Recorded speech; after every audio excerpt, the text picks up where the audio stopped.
Hello student, कैसे हैं आप सभी। मैं राकेश कुमार स्वागत करता हूं आप सभी का पीएम यशस्वी क्लास 9th की इस क्लास में, जहां हम देख रहे हैं आपके ही बीच के किसी स्टूडेंट ने हमें क्वेश्चन भेजा था।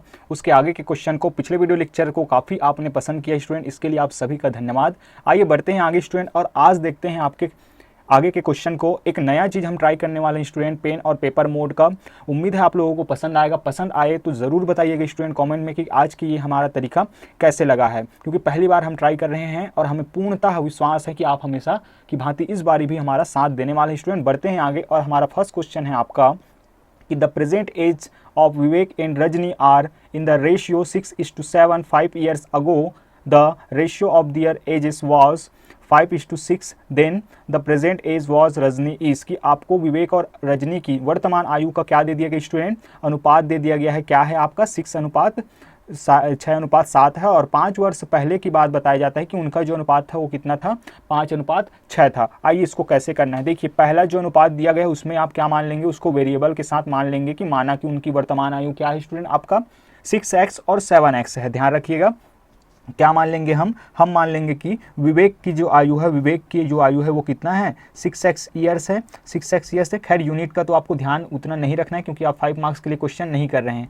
और जो रजनी है उनका कितना है स्टूडेंट, आपका 7x है। ये आपका क्या है, करेंट एज है, प्रेजेंट एज है। ध्यान रखिएगा, प्रेजेंट एज मैंने इसको मान लिया प्रेजेंट एज। वर्तमान आयु कितना है विवेक का, मैंने 6x ईयर मान लिया और इसका 7 ईयर्स मान लिया, 7x ईयर। अब कहा जा रहा है क्या, 5 वर्ष पूर्व आपको बात बोली जा रही है स्टूडेंट, 5 वर्ष पूर्व। अब रेशियो दिया गया है। अब एक बात बताइए, ये अगर वर्तमान आयु है तो 5 वर्ष पूर्व कितना रहा होगा, तो 5 वर्ष पूर्व आप देखिए विवेक की जो आयु है वो हो जाएगा आपका 6x - 5, और जो रजनी है उनकी जो आयु हो जाएगी वो कितना है, 7x - 5 हो गया। अब इस स्थिति पे ये कहा जाता है स्टूडेंट कि इन दोनों का, विवेक के एज और रजनी के एज का अनुपात, तो अनुपात आप जानते हैं, अनुपात का अर्थ क्या है, अपॉन में लिखना, बट्टा में लिखना। तो 7x - 5, तो विवेक की जो आयु है और जो रजनी की आयु, उनका जो अनुपात आता है वो कितना आ जाता है स्टूडेंट, वो आ जाता है आपका 5:6, मतलब कि 5/6। अब सर ये तो हमें आता है, अब क्या करेंगे आप, क्रॉस मल्टीप्लिकेशन करेंगे। क्रॉस मल्टीप्लिकेशन मीन्स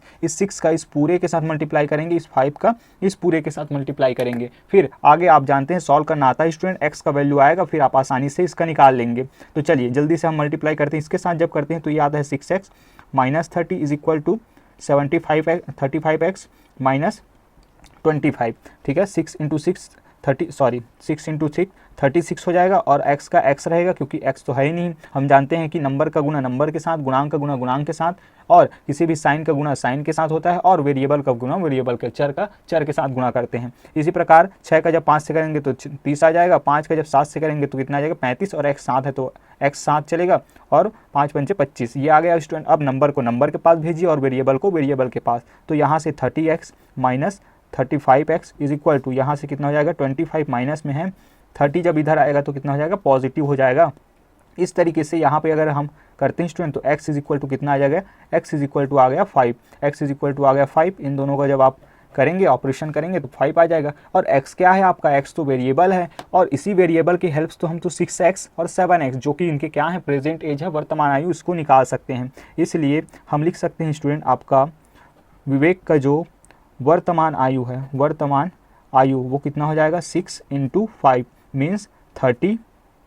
ठीक है, 30 वर्ष। इसी प्रकार आपका जो रजनी है उनका जो वर्तमान आयु है वो कितना हो जाएगा, 7 × 5 मीन्स कितना हो जाएगा आपका, 35। अगर ऑप्शन की बात की जाए तो ऑप्शन नंबर है स्टूडेंट, सॉरी वैसे भी हमें रजनी बस का पूछा गया है, हमने दोनों निकाल दिया, कोई बात नहीं। 35 मतलब कि ऑप्शन नंबर 2 आपका करेक्ट आंसर है।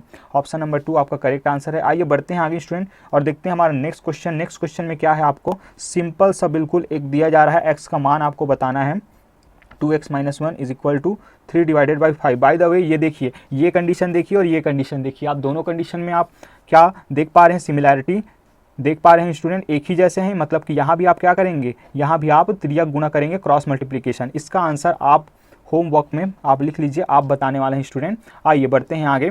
मुझे लगता है कि इसमें किसी को कोई प्रॉब्लम नहीं होगा, आप बता सकते हैं। चलिए आइए बढ़ते हैं स्टूडेंट आगे की ओर, और देखते हैं हमारे थर्ड क्वेश्चन को कि थर्ड क्वेश्चन क्या है। बहुत ही सरल सा हमारे पास एक क्वेश्चन आ रहा है थर्ड नंबर पे, कि सबसे पहले एक ट्रायंगल बना लेते हैं। क्योंकि ट्रायंगल से रिलेटेड ही क्वेश्चन है और हमेशा से मैं कहता हूं कि जब कभी भी आपको जो भी डायग्राम दिया जाता है उसको पहले आप ड्रॉ कर लीजिए। तो क्वेश्चन है आपका, perimeter of equilateral triangle is 69 centimetre, then the length of its side. समबाहु त्रिभुज का परिमाप दिया गया है स्टूडेंट आपको 69 सेंटीमीटर, तो इसकी भुजा की लंबाई बताना है। सबसे पहले आप क्या करिए, इनका नामकरण कर दीजिए, नामकरण कर दीजिए। तो ये क्या हो गया, ABC एक ट्रायंगल हो गया और इक्विलेटरल है। इक्विलेटरल मतलब कि जो भुजा इस भुजा का मान है, जो मान इसका है, जो मान इसका है, मतलब कि तीनों ही भुजाएं आपस में बराबर है। और स्टूडेंट आपको तो याद ही होगा कि पेरीमीटर परिमाप किसको कहते हैं। चलिए, याद नहीं है क्या, कोई बात नहीं। तो सभी भुजाओं के योग जो होता है वो क्या होता है, त्रिभुज का अनुपात होता है। मतलब कि यहाँ से यहाँ तक की जितनी लंबाई होगी, यहाँ से यहाँ तक की जितनी लंबाई होगी, यहाँ से यहाँ तक की जितनी लंबाई होगी, वो क्या होगा, आपका परिमाप होता है। अब यहाँ तो दे दिया गया स्टूडेंट कि आपका एक समबाहु त्रिभुज है और समबाहु त्रिभुज में सभी भुजाएं बराबर होती हैं। मतलब कि अगर A है तो A भी कितना होगा, A सेंटीमीटर होगा, A भी कितना होगा, A सेंटीमीटर होगा। मतलब कि अगर मैं परिमाप की बात करूं, परिमाप की, तो इसका कितना हो जाएगा 3A, A plus A 3A।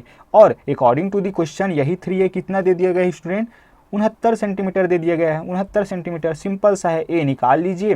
तो 3 का जब पक्षांतर करेंगे तो आ जाएगा कितना, भाग में चला जाएगा, तो A बराबर हो जाएगा आपका 23। और आपको पूछा क्या गया है, एक भुजा का मान पूछा गया है स्टूडेंट। तो इसकी भुजा की लंबाई, मतलब कि एक भुजा पता चल गया तो सभी भुजाएं 23 23 23, क्योंकि एक समबाहु त्रिभुज है। देखिए कितना सरलता से हमें मिल गया इसका आंसर। तो ऑप्शन नंबर 3 आपका करेक्ट आंसर हो जाएगा, 23 23 23। सभी भुजाएं कितनी होंगी, 23 सेंटीमीटर के होंगे। आइए बढ़ते हैं आगे स्टूडेंट और देखते हैं हमारे नेक्स्ट क्वेश्चन नंबर 4 को। यहाँ पे एक डेटा आपको दिया जा रहा है 2/3 इंटू -3/7 -6 डिवाइडेड बाई 21। बहुत ही सरल सा क्वेश्चन है, लेकिन कुछ बातों का आपको ध्यान रखना यहाँ पे आवश्यक है, तभी जाके आप इसको सॉल्व कर सकते हैं। और बहुत ज़्यादा मिस्टेक होती है कहीं पे, उसको मैं बताने वाला हूँ स्टूडेंट, ध्यान से समझिए। 2/3 इंटू -3/7, ये क्लियर है।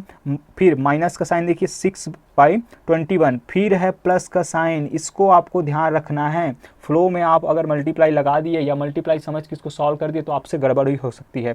तो ये हो गया, फिर यहाँ पे फिर से मल्टीप्लिकेशन। अब बॉडमॉस का नियम आप जानते ही हैं, क्या करना है आपको, मल्टीप्लिकेशन को सॉल्व करना है। तो देखिए स्टूडेंट, यहाँ पे है 3, यहाँ है 3, यहाँ है डिनोमिनेटर में, यहाँ है न्यूमरेटर में, यहाँ है हर में, यहाँ है अंश में। तो इससे मैं कट कर दूंगा तो यहाँ क्या बचेगा 1, यहाँ भी 1, ठीक है। तो इस तरीके से अगर हम जानते हैं फिर मल्टीप्लिकेशन कैसे होता है इन फ्रैक्शन का, तो ये कुछ ऐसे होता है कि अंश का गुणा अंश से, हर का गुणा हर से। तो 2 इंटू -1 करेंगे तो ये हो जाएगा स्टूडेंट आपका -2, और नीचे में कितना आ जाएगा 7, -6 डिवाइडेड बाई 21, ये ऐसे ही चलने दीजिए।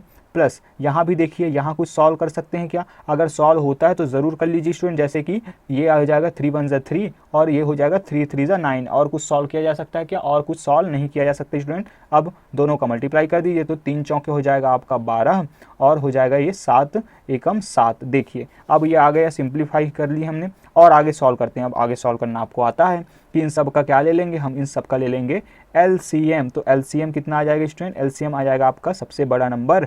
क्या आप जानते हैं इससे रिलेटेड ट्रिक, चलिए जल्दी से नोट कर लीजिए बात। तो जब कभी भी हम किसी ग्रुप का LCM निकालते हैं और उसमें से अगर कोई बड़ा वाला नंबर, स्टूडेंट ध्यान रखिएगा, कोई बड़ा वाला नंबर बाकी छोटे नंबर से कंप्लीट क्या हो जाए, डिविजिबल हो जाए, भाग चला जाए, तो वही बड़ा वाला नंबर क्या होगा, उस सभी का LCM होता है। आई होप आप लोगों को चीज़ें पता हो। तो इनका क्या हो जाएगा LCM 21 हो जाएगा। फिर 21 को आप 7 से भाग देंगे तो 3 आएगा, और वो जो 3 आया है -2 से मल्टीप्लाई करेंगे तो -6 आ जाएगा।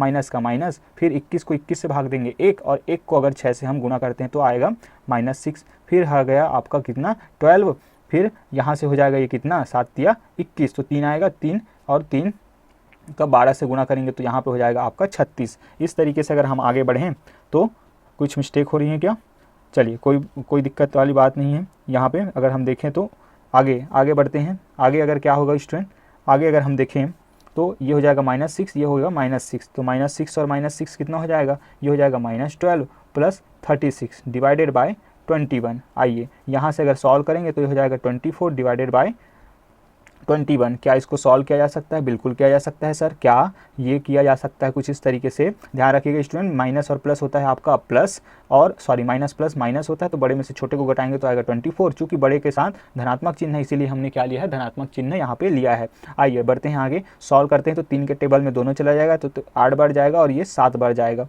तो 8/7 आया है। इसको ही क्या लिख सकता हूँ मैं, 1 सही 1/7, ध्यान रखिएगा 1 सही 1/7। इसको तो सॉल्व करना आपको आता ही होगा, अगर नहीं आता है तो ज़रूर बताइएगा कमेंट में कि इससे रिलेटेड भी हम कोई video lecture, basic video lecture आपके लिए प्रोवाइड कर देंगे स्टूडेंट। तो 1 सही 1/7 आया है, तो ऑप्शन नंबर 3 आपका क्या हो जाएगा, करेक्ट आंसर हो जाएगा। चलिए, मिस्टेक होने का चांस बहुत ज़्यादा रहता है स्टूडेंट, ध्यानपूर्वक करना है आपको, और ऑप्शन देखकर ही आपको क्या करना है, टिक लगाना है, क्योंकि कई बार आपको इस ऑप्शन को भी दिया जा सकता है, कई बार आपको डायरेक्ट ये ऑप्शन भी दिया जा सकता है। आइए बढ़ते हैं आगे और देखते हैं हमारे नेक्स्ट क्वेश्चन को। बाय द वे, अगर किसी को स्क्रीनशॉट वगैरह लेना है तो आप ले सकते हैं स्टूडेंट। यहाँ पे मैं आपको दिखा देता हूँ ये कि आप इसका स्क्रीनशॉट ले सकते हैं ताकि आपको एक इसका नोट्स मिल जाए। चलिए आगे बढ़ते हैं स्टूडेंट। आगे है आपके पास क्वेश्चन नंबर 5। बहुत ही शानदार ये क्वेश्चन आने वाला है कि 5 नंबर का पूछा जा रहा है कि between 2 given rational numbers we can find.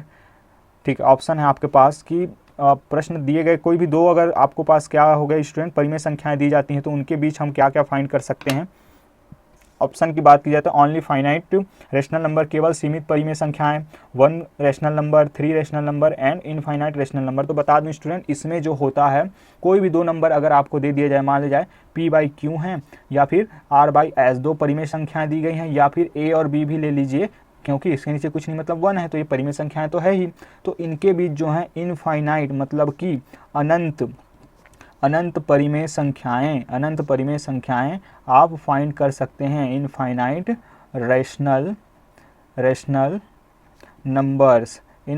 Rational numbers आप फाइंड कर सकते हैं स्टूडेंट। इस तरीके से अगर बात की जाए तो ऑप्शन नंबर 4 आपका क्या हो जाएगा, करेक्ट आंसर हो जाएगा। आइए बढ़ते हैं आगे और देखते हैं हमारे 6 नंबर के क्वेश्चन को। बहुत ही शानदार ये क्वेश्चन आने वाला है स्टूडेंट। आइए, इंटरेस्टिंग क्वेश्चन है। अ bag has 5 blue balls and 3 white balls. A ball is drawn from the bag without looking into the bag. What is the probability of getting a white ball? कि आपको क्या बता गया है student कि एक जो बैग है उसमें 5 क्या हैं आपके पास, नीली गेंदें हैं और 3 सफ़ेद गेंदें हैं, और आपको बैग को बिना देखे क्या करना है स्टूडेंट, आपको उसमें से जो है एक गेंद निकालनी है। तो प्रायिकता क्या होगी, ये तो बड़ा ही सरल है। तो प्रायिकता समझने से पहले समझ लीजिए कि इसका रिलेटेड सूत्र क्या होता है स्टूडेंट, देख लीजिए। ये है आपका सूत्र कि किसी घटना के घटित होने की जो प्रायिकता होती है वो क्या होता है, पी ऑफ इवेंट है ना, probability of event, number of favourable outcomes divided by number of total outcome. किसी घटना के अनुकूल परिणामों की संख्या जो होती है उसको, और किसको लेना है, कुल परिणामों की संख्या, दोनों का जो अनुपात होता है, इसको जब हल करते हैं तो जो आंसर आता है वही क्या होता है स्टूडेंट, आपका जो है प्रायिकता होता है। आइए, घटना के अनुकूल परिणामों की संख्या अगर हम देखें, सबसे पहले तो कुल परिणामों की संख्या अगर हम देखें स्टूडेंट, तो कुल परिणामों की संख्या मतलब कुल गेंदों की संख्या।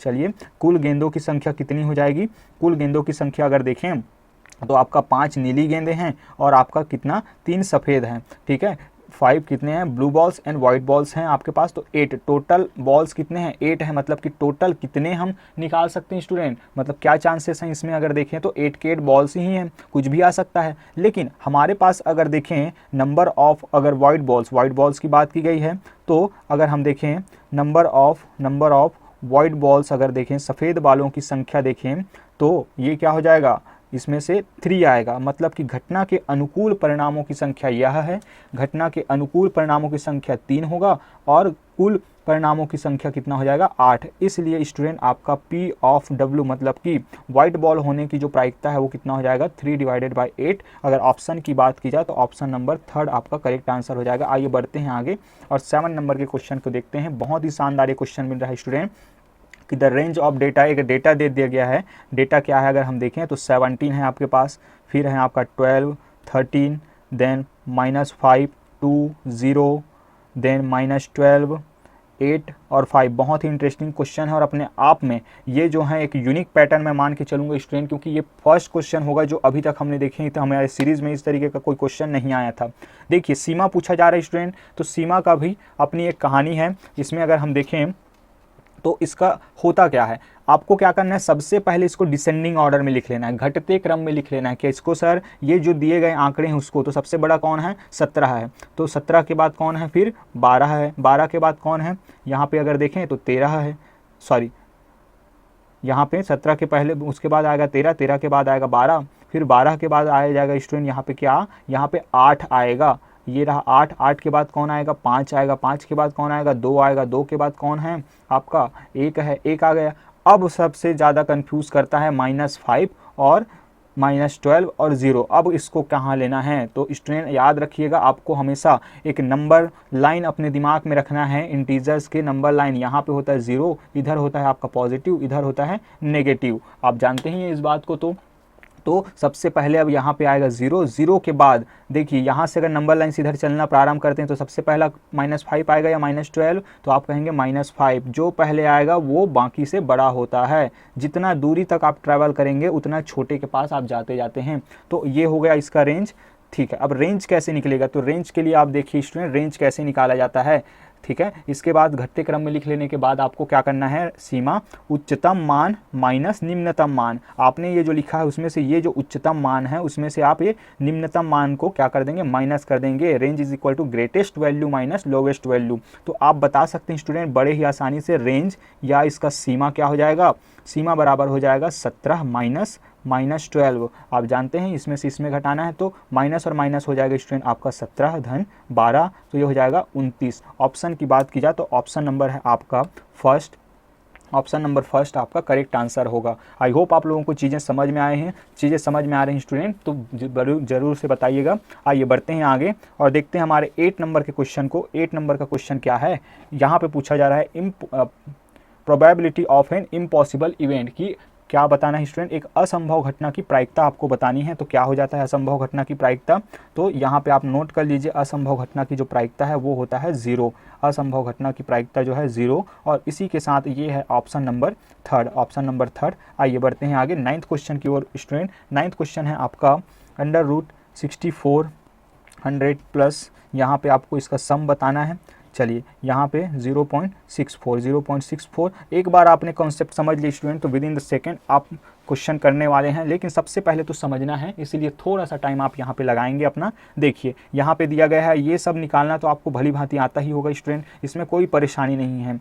चलिए इस तरीके से अगर हम देखें तो इसका जब आप स्क्वायर रूट फाइंड करते हैं तो ये कितना आ जाएगा, ये आ जाएगा आपका 80, ये आ जाएगा 80, और 64 का स्क्वायर रूट कितना होता है, 8 होता है। अब इसमें किसी को दिक्कत आ सकता है तो कुछ नहीं, आप क्या करिए, आप जो बचपन से सीखे हैं स्टूडेंट वो क्या करिए, आप बैलेंस करके लिख लीजिए। पॉइंट के बाद कितने 2 डिजिट हैं तो इसको क्या कर देंगे 100 से डिवाइड करके हम पूरा लिख सकते हैं। तो ये ले लीजिए, ये मैंने क्या लिख लिया 64 डिवाइडेड बाई 100। ठीक है, अब आप तो जानते हैं कि रूट पूरे में लगा है तो इसके लिए भी है, इसके लिए भी है। इसको हम क्या लिख सकते हैं, फिर इसको हम लिख सकते हैं 64 का कितना हो जाएगा, 64 का हो जाएगा 8 डिवाइडेड बाय 10 का कितना हो जाएगा, 100 का कितना हो जाएगा 10। अब इसको सॉल्व करना आपको आता है, ये कितना हो जाएगा 80 + 8 + 0.8, सबको जब 8 करते हैं स्टूडेंट तो ये आता है 88.8। ऑप्शन नंबर है आपका, अगर ऑप्शन की बात की जाए तो ये हो जाएगा आपका ऑप्शन नंबर 3। ऑप्शन नंबर 3 आपका करेक्ट आंसर हो जाएगा 88.8। यहीं से भी कर सकते हैं, जिसको पता है, नहीं पता तो हमने बता दिया आपको डिटेल। आइए बढ़ते हैं आगे और देखते हैं हमारे नेक्स्ट क्वेश्चन को। नेक्स्ट क्वेश्चन क्या है स्टूडेंट, बहुत ही शानदार ये क्वेश्चन आपके पास आ रहा है। आइए इसको ज़रा समझते हैं। तो ये है स्टूडेंट आपका 512, ठीक है, क्यूब रूट यहाँ पे दिया गया है और इसका क्या करना है, आपको सम निकालना है। 343 क्यूब रूट ऑफ, ये हो जाएगा आपका 2197। फिर इसका आपको क्या बताना है, आंसर बताना है, सम बताना है। आइए बहुत ही धैर्यपूर्वक करना है। आप जानते हैं क्लास 8 में आप पढ़े हुए हैं स्टूडेंट, क्या प्राइम फैक्टराइजेशन मेथड, उससे आप निकाल सकते हैं। इसको क्या करेंगे, इसके फैक्टर्स निकालेंगे, अभाज्य गुणनखंड निकालेंगे। सर ये अभाज्य संख्याएं क्या होती हैं, अभाज्य गुणनखंड क्या होता है, तो स्टूडेंट आपको क्या करना है, इसको डिवाइड करना होता है, जिसको अब बच्चे एलसीएम मेथड से बहुत अच्छे तरीके से जानते हैं, लेकिन उसका नाम है आपका factorisation method, prime factorisation method, अभाज्य गुणनखंड विधि। तो मैं बता दूं स्टूडेंट आपके ज्ञानवर्धन के लिए, ये होता है अभाज्य संख्याएं। क्या अभाज्य संख्या, वे नंबर जो कि क्या हो, स्वयं से ही भाग जाएं, और किससे जाता है स्टूडेंट आपका, केवल और केवल 1 से। तो 2, 3, 5, 7, 11, 13, 17, 19, 23, इस तरीके से 29, 31 आगे बढ़ते बढ़ते आप इन नंबर्स को ढूंढ सकते हैं। और मज़ेदार बात बता देता हूँ आप लोगों को स्टूडेंट, इसके साथ ही अगर आप डीसी मैथ पैटर्न से पढ़ रहे हैं तो इसके अतिरिक्त और जानकारी आप रख लीजिए कि यहाँ पे कुछ मैं क्वेश्चन दे रहा हूँ कि स्मॉलेस्ट इवन प्राइम नंबर, बताइए स्मॉलेस्ट इवन प्राइम नंबर की स्मॉलेस्ट भी हो और इवन भी हो। तो 2 बस एक ऐसा नंबर स्टूडेंट जो सबसे छोटी है और एक सम अभाज्य संख्या है। बाकी देख लीजिए ये भी क्या है, ऑड है, ऑड ऑड ऑड, सभी के सभी ऑड हैं। ये बस क्या है आपका इवन है, बाकी सब ऑड है, इसलिए ये ये आपका अच्छा क्वेश्चन बन सकता है आने वाले फ्यूचर में। तो 2 है। अगर जानकारी अच्छा लगा हो तो बिल्कुल लाइक करिए, सब्सक्राइब करिए और शेयर कर दीजिए स्टूडेंट। और शेयर करने में कमी ना करिए, क्योंकि ज्ञान बांटने से बढ़ता है, ना कि अपने पास रखने से। हमारा यही उद्देश्य है स्टूडेंट, सब पढ़ेंगे साथ बढ़ेंगे, तो सबको साथ लेके चलना है हमारा। बाकी उनकी मर्जी, सब्सक्राइब करने का मन होगा किसी करेगा, वरना कोई समस्या नहीं है। चलिए आइए बढ़ते हैं आगे। तो इसको क्या कर लेना है, जब सॉल्व करेंगे स्टूडेंट, अभाज्य गुणनखंड विधि से आप जानते हैं कैसे करना है। एक मैं बता देता हूं आपकी जानकारी के लिए। 512 का जब हम करते हैं तो यहाँ से सबसे पहले हम 2 से ले जाएंगे, तो 2 2 जा हो जाएगा 4, 1 बचेगा ये 5 टाइम्स, फिर यहाँ से 1 टाइम्स चला जाएगा स्टूडेंट यहाँ से। फिर यहाँ से अगर हम देखें तो सॉरी, यहाँ से 256 हो जाएगा, फिर यहाँ से हो जाएगा 6 टाइम जाएगा, यहाँ से 1 बचेगा तो 12 हो जाएगा, फिर यहाँ 1 टाइम जाएगा, 2 टाइम जाएगा, फिर 8 टाइम्स चला जाएगा, फिर 2 से 6 टाइम ये 4 टाइम्स, फिर ये 2 से ये 32 टाइम्स, फिर ये 2 से चला जाएगा आराम से कि ये चला जाएगा 2 1 जा 2 और 2 6 जा, फिर 2 से जाएगा 8 टाइम जाएगा। चलिए 2 से पूरा जाने वाला है स्टूडेंट। इस तरीके से आप प्राइम फैक्टराइजेशन मेथड, उम्मीद है आप सभी को याद आ गया होगा। अब देख सकते हैं हम कि हमें क्या पूछा गया है, क्यूब रूट पूछा गया है। तो हम क्या करते हैं स्टूडेंट, इनका ट्रिक बनाते हैं, ट्रिपलेट। देखिए ट्रिपलेट बना क्या, बिल्कुल ट्रिपलेट बना। कितना, 1 2 3, 3 क्या है, ट्रिक बने हुए हैं। इसका मतलब ये क्या है स्टूडेंट, ये जो है बाहर निकल सकता है यहाँ से। और निकलेगा कैसे, तो निकलेगा कुछ इस तरीके से कि यहाँ से देखिए ये, अब देखिए 2 × 2 × 2 कितना, 2 × 2 × 2 मतलब कि 8 की पावर 3 क्या होता है स्टूडेंट आपका 512 होता है। तो इसका पूरे का वैल्यू कितना लिख सकते हैं हम, 512 का वैल्यू 8 लिख सकता हूं मैं। इसी तरीके से स्टूडेंट यहाँ पे भी ये होता है आपका 343, ये होता है आपका 7 का होता है। फिर ऐसे ही आप 2197 का अगर हम देखें तो 2197 का भी स्टूडेंट यहाँ पे अगर हम देखें तो ये होता है आपका 13 का होता है, 13 का होता है। तो यहाँ से फिर से अब अगर हम देखें 2197 का अगर देखें तो 13 का। अब सबका क्या पूछा गया है, सम, यही तो है इस रूप में। तो इन सब का सम कितना आ जाएगा यहाँ पे, 8 7 15 और 15 और 13 हो जाएगा आपका 28। अगर ऑप्शन की बात की जाए तो ऑप्शन नंबर हो जाएगा आपका, ऑप्शन में है क्या, ऑप्शन नंबर 3। देखिए थर्ड चल रहा है। चलिए आगे बढ़ते हैं स्टूडेंट और आगे के क्वेश्चन को हम समझने का प्रयत्न करते हैं। आगे के क्वेश्चन क्या है, अगर किसी को स्क्रीनशॉट लेना है तो आप ले सकते हैं, इसमें से कोई परेशानी वाली बात नहीं है। थोड़ा सा मैं आपको दिखा देता हूँ, इसी तरीके से आप बाकी का भी निकाल सकते हैं स्टूडेंट। अगर आपको नहीं आता तो डायरेक्ट, अगर वैल्यू आपको फाइंड करना नहीं आता या याद नहीं है तो आइए बढ़ते हैं आगे और देखते हैं हमारे नेक्स्ट क्वेश्चन को। आपको दिया जा रहा है कि फिर से 2187 का आपको क्या निकालना है स्टूडेंट। अच्छा ये क्वेश्चन हमारा छूट गया था, ये है आपका तो 11 नंबर हमने पहले कर दिया। चलिए कोई परेशानी नहीं है। 10th नंबर का ये क्वेश्चन था, smallest number by which 2187 must be divided by two obtain a perfect cube. आपको क्या बताना है स्टूडेंट कि 2187 को अगर हम कौन से छोटी से छोटी संख्या से क्या करें स्टूडेंट, इसको डिवाइड करें कि ये क्या आ जाए आपका, ये जो है एक परफेक्ट क्यूब बन जाए। परफेक्ट क्यूब याद रखिएगा, परफेक्ट क्यूब। तो सबसे पहले आप क्या करिए, इसके प्राइम फैक्टर जब फाइंड कर लेंगे तो लास्ट में दिखाई दे रहा है कितना, 7 दिखाई दे रहा है। तो 7 दिखाई दे रहा है तो आप क्या करेंगे, इसको 7 से ट्राई करेंगे क्या, कि 3 से ट्राई करेंगे कि 2 से। तो नियम तो ये कहता है कि 2 से आपको ट्राई करते जाना है। बट अगर आपके पास नहीं है चीज़ें तो आप क्या करेंगे, सबसे पहले आप ट्राई करेंगे, 2 से नहीं जाता तो 3 से ट्राई करेंगे। तो 3 7 जा और 3 2 जा और 3 9 जा चला जाएगा। फिर 3 से आप ट्राई करते हैं स्टूडेंट तो ये चला जाता है आपका, फिर ये चला जाएगा आपका 2 टाइम्स, फिर यहाँ से 1 बचेगा, ये 4 टाइम्स और ये 3 टाइम्स। फिर 3 से अगर चला जाएगा तो ये बिल्कुल जाएगा, क्यों नहीं जाएगा। तो इस तरीके से अगर हम आगे बढ़ते हैं तो 8 टाइम्स 1, फिर 3 से चला जाएगा ये, फिर ये चला जाएगा आपका 27, फिर 3 से ये 9 टाइम्स, फिर ये 3 से ये 3 टाइम्स, फिर ये 3 से ये 1 टाइम्स। अब आपको पूछा जा रहा है कि किससे हम डिवाइड करें कि ये इससे जो भी नंबर हमें आएगा, जो क्वोशिएंट आएगा, जो भागफल आएगा, वो क्या मिले हमें स्टूडेंट, एक परफेक्ट क्यूब मिले, एक पूर्ण घन संख्या मिले। तो मैं आपके जानकारी के लिए बता दूं स्टूडेंट कि ये जो नंबर है आपका, जैसे ही हमने 3 से डिवाइड किया तो ये जो नंबर है वो क्या मिल गया स्टूडेंट, आपको मिल गया है, ये पूर्ण घन संख्या के रूप में आपको मिल चुका है। क्या, एक पूर्ण घन संख्या के रूप में आपको मिल चुका है। तो ये जो होगा वो किसका पूर्ण घन है, ये होता है आपका 9 का अगर हम 3 बार मल्टीप्लाई करते हैं, देख लेते हैं एक बार, तो इसका तो हो जाएगा 81 और फिर 9 से मल्टीप्लाई कीजिए तो 9 1 जा 9 और 9 8 जा 72, तो ये आ गया स्टूडेंट। तो 9 का जो क्यूब होता है वो आया कैसे, जैसे ही हमने 3 से डिवाइड किया और सबसे स्मॉलेस्ट नंबर आपको पूछा गया है, तो इसलिए ऑप्शन में अगर बात की जाए तो ऑप्शन नंबर 4 आपका करेक्ट आंसर हो जाएगा। आइए बढ़ते हैं आगे स्टूडेंट और देखते हैं हमारे नेक्स्ट क्वेश्चन को। नेक्स्ट क्वेश्चन 12th नंबर का क्वेश्चन है। क्या कहता है ये, share price of a company increased by 20% on day 1 and on day 2 the share price of the same company increased by 20%, decreased by 20%. What is the net increase और decrease percent in share price of the company. एक company के जो मूल्य है student वो क्या हो रहा है, 20% वृद्धि हो रहा है और दूसरे दिन उसी कंपनी के शेयर में 20% की कमी आ रही है। कंपनी के शेयर मूल्य में शुद्ध वृद्धि और घटी हुई प्रतिशत क्या है, मतलब कि घट भी सकता है और कम भी हो सकता है, उसको आपको बताना है। तो आइए स्टूडेंट, बहुत ही इंटरेस्टिंग ये क्वेश्चन है, बढ़ते हैं आगे और समझते हैं इस क्वेश्चन को कि कैसे इसको सॉल्व करना है। इसके लिए जो फॉर्मूले हैं वो मैंने आपको बताना है, क्योंकि फॉर्मूले में ही कमाल है इसका, जो कुछ भी है और आपके सोचने के तरीके में। चलिए बढ़ते हैं आगे और समझते हैं इस क्वेश्चन को। तो आइए बढ़ते हुए हम देखते हैं स्टूडेंट इस 12th नंबर के क्वेश्चन को। सबसे पहले अगर देखें तो हम पढ़ते हैं कि इसमें से जो है एक शेयर प्राइस है, उसमें से डे 1 में क्या होता है, 20% का इंक्रीमेंट होता है, इसमें जो 20% जो है बढ़ोतरी होती है स्टूडेंट, और दूसरे दिन यही क्या हो जाता है, डिक्रीज हो जाता है। डिक्रीज यहाँ पे सी लगा लीजिएगा कि क्या हो जाता है, कम हो जाता है, 20% कम हो जाता है उसका प्राइस।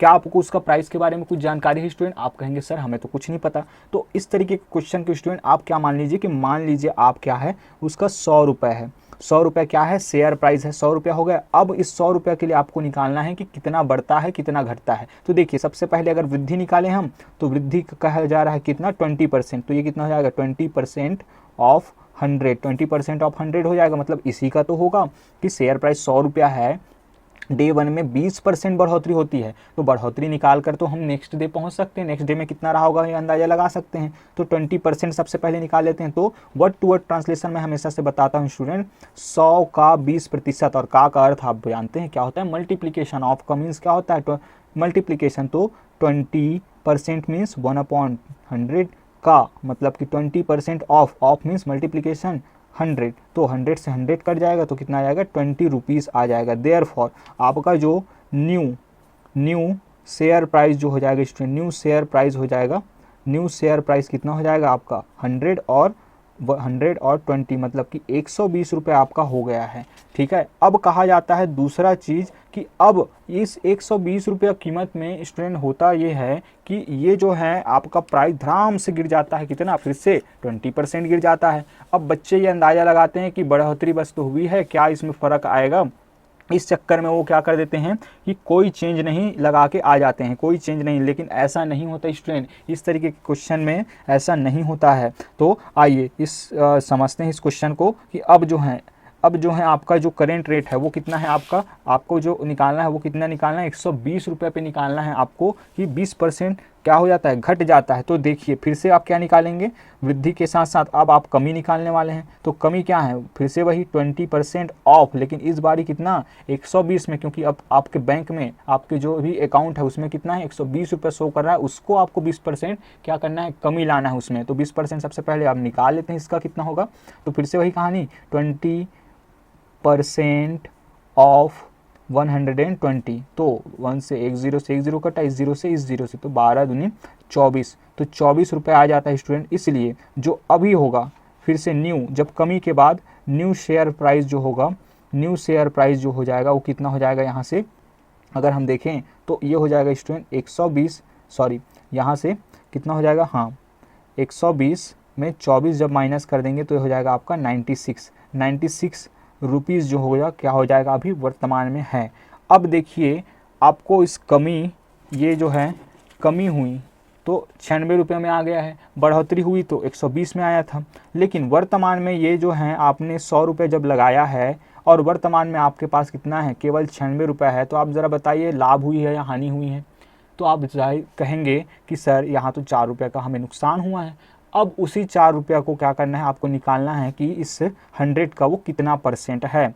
उसी 4 रुपये को आपको निकाल के बताना है स्टूडेंट कि 100 का कितना परसेंट है। इसलिए अगर आप अंतर निकालते हैं तो वर्तमान में कितना है, बिल्कुल सिंपल सा ये है, वर्तमान में कितना है 96, और आपको कितना हुआ है, 100 रुपये पहले था, 100 रुपये पहले था। लेकिन यहाँ पे आप देखते हैं तो -4 आता है, -4 आता है, जो कि अगर हम देखें तो 100 का अगर हम 4 प्रतिशत निकालेंगे तो होगा कितना आपका स्टूडेंट, ये 4% ही होगा। चूंकि इसमें माइनस साइन लगा हुआ इसीलिए क्या होगा, ये माइनस साइन के साथ मतलब कि कमी हुई है। उम्मीद है आप लोगों को ये चीज़ें समझ में आई होंगी स्टूडेंट। तो ऑप्शन की बात की जाए तो ऑप्शन नंबर है आपका सेकंड, ऑप्शन नंबर सेकंड है। ध्यान रखिएगा माइनस चिन्ह है, इसके साथ आपने वर्ड भी यूज़ किया जा सकता है कि क्या, कि 4% की कमी, 4% की वृद्धि, और धन से भी दिखाया जा सकता है वृद्धि को। तो इस बात का आप हमेशा ध्यान रखेंगे। आइए बढ़ते हैं आगे। और 13 नंबर का क्वेश्चन अगर हम देखें तो अ mobile phone was bought at 42,000 rupees, its value depreciated at the rate of 20% per annum. What is the its value after 3 years? अब जब कभी भी इस तरीके का क्वेश्चन आएगा स्टूडेंट, आपको बहुत सावधान रहने की ज़रूरत है। आपको बहुत ही ध्यानपूर्वक आपको देखना है क्या क्या चीज़ें दिया जा रहा है। कि एक मोबाइल फ़ोन है आपका, कि अगर मान लीजिए कि यही है हमारा ये जो पेन है सबसे सस्ता सुंदर हम समझने के लिए, ये इसका जो प्राइस है वो कितना है, 42,000 रुपये है। अब होता क्या है कि इसमें जो है इसका मूल्य क्या हो रहा है स्टूडेंट, प्रति वर्ष, ध्यान रखिएगा, अंडरलाइन कर लीजिए इस बात को, कि प्रति वर्ष इस पेन का मूल्य क्या हो रहा है, घट रहा है 20%। आज 42,000 का है, बहुत अच्छे से हमने खरीदा है इसको, और ये जो है लेकिन गिर रहा है इसका मूल्य तो कितना, 20% के हिसाब से। तो अब जो है 3 साल बाद आपको बताना है कि इसका मूल्य जो है वो कितना रहेगा। ये देखिए इस तरीके के क्वेश्चन को आप क्या करेंगे, इस फॉर्मूले से बनाएंगे स्टूडेंट। ध्यानपूर्वक इसको नोट कर लीजिए कि यदि वृद्धि दर दी गई हो तो आपको ये फॉर्मूला हमेशा लर्न होना चाहिए कि एक्सपेक्टेड प्राइस, अपेक्षित कीमत क्या होगा। तो कितने सालों बाद की बात हो रही है, तो सबसे पहले current price into 1 + R divided by 100 whole power n। कब, जब वृद्धि दर दी हो, वृद्धि हो रही हो। तो लेकिन हमारा तो क्या हो रहा है, डिप्रिशिएट हो रहा है, मतलब कि गिर रहा है। तो इसके लिए क्या फॉर्मूला है सर, तो इसके लिए फॉर्मूला है कि कुछ नहीं, आप इस आर को क्या कर देंगे, इसमें माइनस के साथ लगाएंगे। अभी अभी हमने देखा है वृद्धि में क्या होता है, आपको रेट जो होता है क्या मिलेगा, आपको माइनस में लगा लेना है। ठीक है सर, यहाँ पे आर और एन क्या है आप जानना चाहेंगे स्टूडेंट, या आपको याद है। आप तो कहेंगे सर ये तो फॉर्मूला हमें जाना पहचाना लग रहा है। एग्जैक्टली स्टूडेंट, ये वही फॉर्मूला है जिसमें हम क्या निकालते हैं, अमाउंट निकालते हैं, कंपाउंडेड जो होता है हमारा इंटरेस्ट। उसलिए तो यहाँ से अगर हम देखें तो सिंपल सा है, आर क्या है आपका, दर है, वृद्धि दर या कमी दर है। ठीक है, और एन क्या है, समय है, कितना समय तक ये हो रहा है। तो यहाँ पे अगर हम देखें स्टूडेंट तो दोनों ही चीज़ का वैल्यू आपको दिया गया है। तो सबसे पहले अगर हम देखें करेंट प्राइस, अगर हम देखें करेंट प्राइस अगर हम देखें स्टूडेंट तो ये हो जाएगा आपका 42,000 रुपये, 42,000 रुपये। वहीं अगर रेट देखा जाए, और रेट क्या है आपका, डिप्रिशिएट हो रहा है। तो यहाँ पे अगर हम देखें तो माइनस, मैं माइनस से शो करके आपको दिखा देता हूँ, ये हो जाएगा आपका 20%। और साथ ही साथ स्टूडेंट अगर आपको टाइम दे दिया जाए कि कितना साल बाद आपको निकालना है, तो ये हो जाएगा 3 ईयर्स।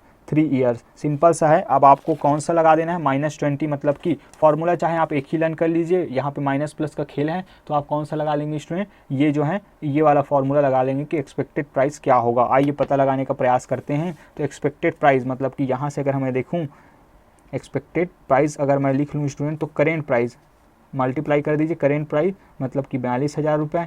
फिर यहाँ पे दिया गया है 1 माइनस आर, आर कितना है आपका 20 डिवाइडेड बाई 100, होल पावर है आपका n, होल पावर n है। तो यहाँ से अगर हम देखें, सॉरी n के जगह पे आपको तो वैल्यू दे दिया गया है, 3 ईयर्स के लिए निकालना है, ध्यान रखिएगा 3 ईयर्स के लिए निकालना है। आइए आगे सॉल्व करते हैं स्टूडेंट। तो ये हो जाएगा आपका, ये सॉल्व करना तो आपको आता ही है।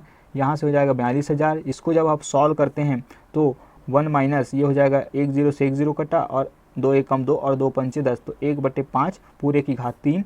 तो यहाँ से हो जाएगा 42,000, ये हो जाएगा 42,000। फिर गुना, यहाँ से इसको सॉल्व करते हैं तो 5 एकम 5 और 1 से घटाएंगे तो 4/5 आपका ये आता है स्टूडेंट, कितना 4/5। चूँकि यहाँ घात 3 है इसीलिए 4/5 जो है कितना बार, 3 बार यहाँ पे लिखा जाएगा। इस सब को जब आप सॉल्व करते हैं स्टूडेंट तो आपके पास जो आंसर आएगा वो कितना आएगा, यहाँ से आ जाएगा 21,504 आपका ऑप्शन आ जाता है। ज़रूर से इसको सॉल्व कर लीजिए। सबसे पहले 5 से जब इसको कट करिएगा कट जाएगा आराम से, फिर 5 से कट करिए, फिर 5 से कट करिए, जो कुछ भी आता है उसको आप मल्टीप्लाई करेंगे तो ये आता है ऑप्शन। ऑप्शन की बात की जाए तो ऑप्शन नंबर है आपका थर्ड, ऑप्शन नंबर थर्ड है। आइए 2 क्वेश्चन और बचे हुए स्टूडेंट, ज़रूर साथ बने रहिएगा, शानदार ये क्वेश्चन आने वाला है, बहुत कुछ सिखाने वाला है क्वेश्चन। क्वेश्चन नंबर 14 को अगर हम देखें, the total surface area of a cylinder whose radius is 5 centimetre and height is 70 centimetre, मतलब कि क्या दे दिया गया है। सबसे पहले रेडियस की बात की जाए तो रेडियस आपको दिया गया है 5 सेंटीमीटर एंड हाइट की बात की जाए तो ये दे दिया गया है 70 सेंटीमीटर। तो 17 सेंटीमीटर ये दे दिया गया है, लेकिन दिया किसका है ये तो आपको पता होना चाहिए स्टूडेंट। तो दिया गया है ये किसका, ये दे दिया गया है स्टूडेंट आपको एक सिलेंडर का। ये रहा सिलेंडर हमने बना लिया, हमेशा की भांति वही डायग्राम बना लेने से चीज़ें पता चल जाती है। तो हाइट दे दिया गया मतलब कि यहाँ से यहाँ तक कितना 17 सेंटीमीटर। फिर यहाँ पे रेडियस, तो ये रहा आपका रेडियस आर, ये कितना दे दिया गया स्टूडेंट आपको 5 सेंटीमीटर दे दिया गया है। हो गया क्लियर। अब आपको निकालना क्या है, या सबसे पहली बात कि यहाँ पे total surface area of a cylinder आपको निकालना है। तो टोटल सरफेस एरिया, संपूर्ण पृष्ठीय क्षेत्रफल आपको निकालना है। Total surface area of cylinder 2 pi R R plus H, ये होता है फॉर्मूला। संपूर्ण पृष्ठ का क्षेत्रफल बराबर 2 pi r into r plus h होता है। आइए पाई में ऑप्शन दिख रहा है, मतलब पाई में आपको कुछ भी नहीं करना है स्टूडेंट, ध्यान रखिएगा, वरना बच्चों को यही परेशान करता है कि पाई को कैसे सॉल्व करें। तो कुछ भी नहीं करना है क्योंकि आंसर जो है पाई में दिखाई दे रहा है। तो 2 पाई इंटू आर का मान कितना है 5 है, और 5 धन 17, तो यहाँ से हो जाएगा स्टूडेंट आपको 2 पाई इंटू, यहाँ से अगर हम मल्टीप्लाई करें तो सॉरी इनको अगर ऐड करते हैं तो ये हो जाएगा इतना 5 इंटू 22। इसको जब आप सॉल्व करते हैं स्टूडेंट तो पाई को ही रहने दीजिए यहीं, इनको जब आप सॉल्व करते हैं तो ये हो जाएगा आपका 5 इंटू, ठीक है, इनको इनको जो 10 इंटू 22, तो ये हो जाएगा आपका 220 पाई। चूँकि हम क्या निकाल रहे हैं, एरिया निकाल रहे हैं, इसीलिए सेंटीमीटर स्क्वायर हो जाएगा। उम्मीद है आप लोगों को पसंद आया होगा ये। चलिए एक बार फिर से मैं बता दूं कि ये रहा आपका सिलेंडर, ये रहा आपका बेलन। बेलन का क्या दे दिया गया, रेडियस दे दिया गया है यहाँ से यहाँ तक, हाइट दे दिया गया स्टूडेंट। फिर आपको क्या पूछा जा रहा है, टोटल सरफेस एरिया। तो संपूर्ण पृष्ठ का क्षेत्रफल किसके लिए, बेलन के लिए होता है 2 pi R R plus H. तो मैंने आर का मान रखा और मैंने क्या किया, यहाँ पे h का मान रखा, और मैंने देखा कि ये तो पाई में दिया गया है, पाई को तो सॉल्व ही नहीं किया गया, इसलिए मैं भी पाई को सॉल्व नहीं करने वाला, साथ लेके चलूंगा स्टूडेंट।